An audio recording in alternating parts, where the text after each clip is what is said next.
All right, we have a tight matchup here at the Bergstrom State Line Quiz Bowl. It's 60-60. Auburn versus Belvedere. Pretty much question for question, they have matched each other. And now, speaking of matches, it is time for our volleyball round brought to you by Rock Valley College. Contestants, it's a conferring round. You can discuss with each other, but I need to only hear from the captains. Auburn, that will be Lily, right? And Belvedere, that will be Nick. Because of a coin flip, Auburn won the coin flip, has elected to go first in our next round, which means Belvedere, you get the first question in volleyball. You'll have 5 seconds to answer these. If you get it correct, 10 points. If not, we toss it and give a new question to the other team. We'll go back and forth until we run out of time. Nick, are you and the team ready? We'll get to as many of these questions as we can after we begin with this one.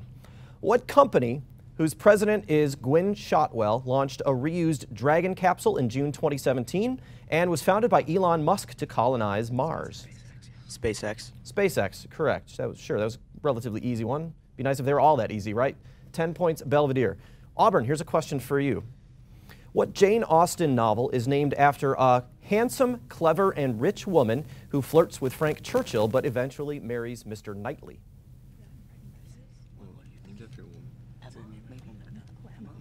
Emma? Emma is correct, right before the buzzer. That's actually the first line of that book, handsome, clever, and rich. And you guys get 10 points. Belvedere, what organelle consists of a small subunit that reads RNA, a large subunit that links amino acids, and gives rough endoplasmic reticulum its texture? Ribosomes. Ribosomes, correct. You didn't need much time for that one. That's another 10 points. You're on top. Auburn, the Betz limit gives the maximum efficiency of what power generation machines whose designs often employ 3 long blades driven by airflow? A wind turbine? Wind turbine, correct, sure. The Betz limit says it'll only capture about 59% of the wind's energy. That's worth 10 points for you. 80-80, now to Belvedere. What amendment whose vicinage clause describes the area from which a jury must be drawn guarantees the right to a speedy and public trial?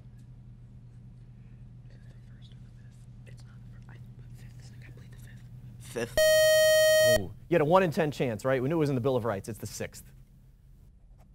Back to you, Auburn. The Caprivi Strip and Walvis Bay are part of what African country and former German colony that is governed from Windhoek? Namibia? Namibia, correct. That was a quick one. And you are now on top, 90-80. Belvedere. What musical, which ends with Chino shooting Tony, features a conflict between the Jets and Sharks as a retelling of Romeo and Juliet in New York?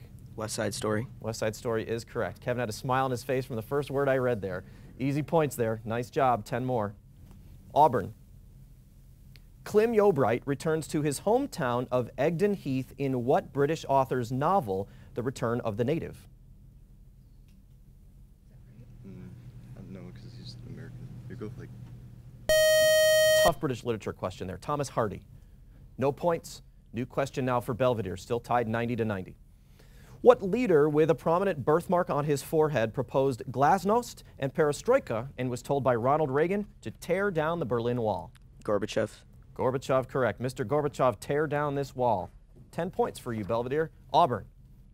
Liquids can no longer be distinguished from gases once a substance's pressure and temperature exceed what point on a phase diagram? Critical point? Critical point, correct. 10 points. Now it's 100-100. Belvedere. The An Lushan Rebellion took place during what Chinese dynasty, a golden age that lasted from 618 to 907 and saw Li Po and Du Fu write poetry? Zhou. Say that again? Zhou. Incorrect. That was the Tang dynasty. No points there, and that's all the time we have in this round. Another fast round, lots of points piling up, and we still have a tie game at the halfway point. 100-100. But everybody's favorite round is coming up next. It's the lightning round, but first a chance for you to play at home with our Bergstrom bonus question. I'll be back with that answer right after this break. There exist many biographies of Joan of Arc. Which famous American author wrote a book about her?